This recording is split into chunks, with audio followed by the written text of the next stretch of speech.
বিশ্বখ্যাত K pop band BTS এর অন্যতম জনপ্রিয় সদস্য ভি এর ভক্তদের জন্য এলো উদ্বেগের খবর। জনপ্রিয় তারকা জানিয়েছেন গত 2.5 বছর ধরে তার ডান কানের শ্রবণ শক্তি উল্লেখযোগ্যভাবে কমে যাচ্ছে। বর্তমানে চিকিৎসকের পরামর্শ অনুযায়ী চিকিৎসা নিচ্ছেন এই তারকা। এই নিয়ে বিস্তারিত থাকছে এবারের আয়োজনে। সম্প্রতি সামাজিক যোগাযোগ মাধ্যমে লাইভে এসে প্রথমবারের মতো নিজের এই শারীরিক সমস্যার কথা ভক্তদের জানান ভি।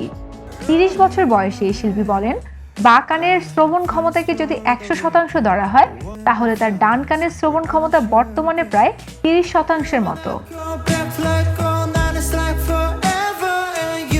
ভি জানান, শুরুতে কানে কম শোনার বিষয়টি খুব একটা গুরুত্ব দেননি তিনি, কিন্তু সময়ের সঙ্গে সমস্যা বাড়তে থাকায় শেষ পর্যন্ত চিকিৎসকের শরণাপন্ন হন।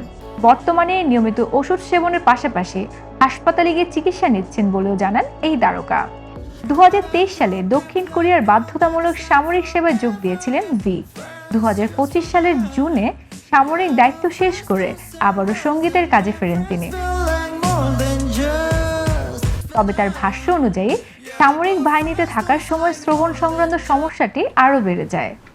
ভি এর শারীরিক সমস্যার খবর প্রকাশ্যে আসার পর থেকে উদ্বেগ প্রকাশ করেছেন ভক্তরা। তবে নিজের চিকিৎসা ও সুস্থতার বিষয়ে ভক্তদের আশ্বস্ত করছেন এই বিটিএস সদস্য। এদিকে ভি এর স্বাস্থ্য নিয়ে আলোচনার পাশাপাশি নতুন করে খবরের শিরোনামে এসেছে বিটিএস এর গ্র্যামি অ্যাওয়ার্ডস প্রসঙ্গ। 2027 সালের গ্র্যামি অ্যাওয়ার্ডসে গান জমা না দেওয়ার সিদ্ধান্ত জানিয়েছেন দলটি।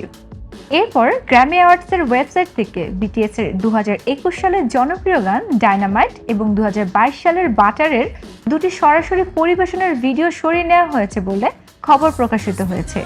যদিও ভিডিও দুটি বিটিএস এর নিজস্ব ইউটিউব চ্যানেল সহ অন্যান্য প্ল্যাটফর্মে এখনো পাওয়া যাচ্ছে। একদিকে ভি এর শ্রবণ সমস্যা নিয়ে ভক্তদের উদ্বেগ, অন্যদিকে গ্র্যামি নিয়ে নতুন আলোচনা।